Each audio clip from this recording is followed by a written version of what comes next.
In the heart of Kentucky's rolling hills, where dirt roads cut through cornfields and church bells ring on Sundays, few would expect to find America's largest homegrown criminal syndicate. But in the late 1970s and 80s, that's exactly where it was hiding. Out of Marion, Nelson, and Washington counties rose a crew the feds would later call the Cornbread Mafia. These weren't mobsters in sharp suits or city gangs flashing colors. They were farmers, hunters, Vietnam vets, and small-town men who grew up working tobacco fields and raising livestock. But when the bottom fell out of Kentucky farming, some of these men found a new cash crop, marijuana. And together, they built an empire. The Cornbread Mafia operated with country cunning. They turned barns into grow houses, hollowed out fields in the middle of dense woods, and used farmland that stretched for miles to hide their crops. They weren't just growing weed in Kentucky. By the mid-1980s, they had operations in at least 10 states, from Minnesota to Louisiana. Rural America was the perfect camouflage.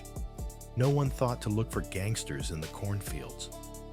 At the center of it all was Johnny Boone, a bearded, larger-than-life figure who became both feared and admired.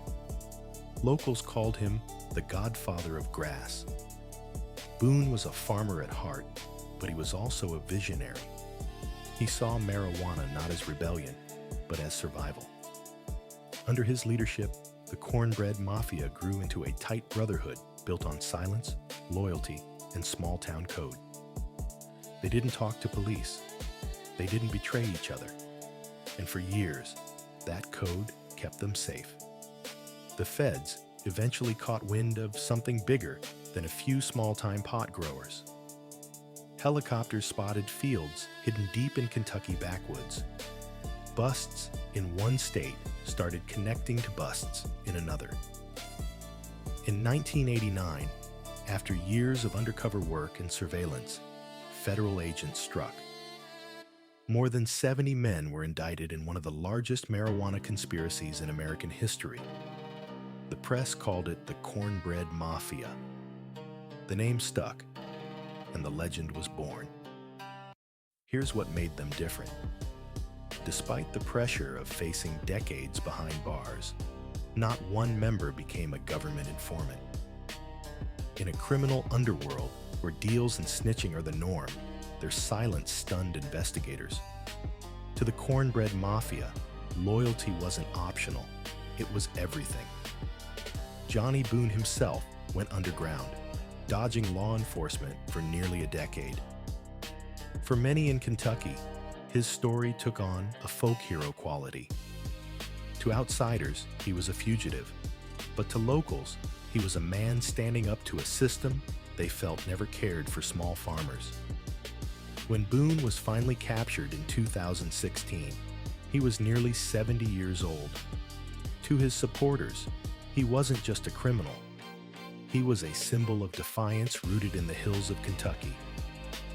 The Cornbread Mafia left behind a complicated legacy. On one hand, they exposed how rural poverty and fading industries can push ordinary men toward crime. On the other, they proved that organized crime doesn't only thrive in big cities. Sometimes it hides in plain sight, in towns where everyone knows your name.